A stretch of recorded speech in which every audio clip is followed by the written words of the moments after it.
Mana Xudo xolasa obyektimizni ham topshirib oldik. Klassik eskirda eshiklar.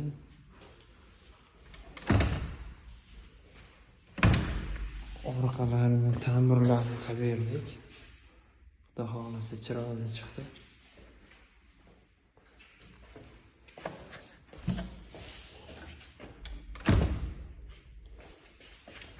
Mana bu ikkinchi eshigimiz. İkinci gulg'oy eshik. Bu ham ta'mirlari bilan holasi chiroyli chiqdi.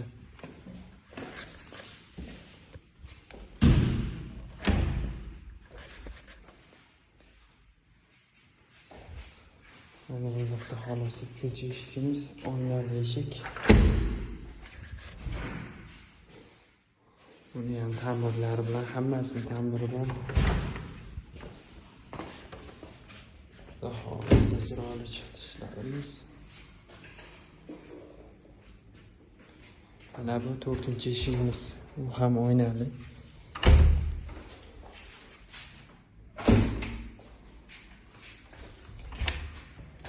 To'rttala eshigimiz ham ta'mirlangan. Xudo xolasa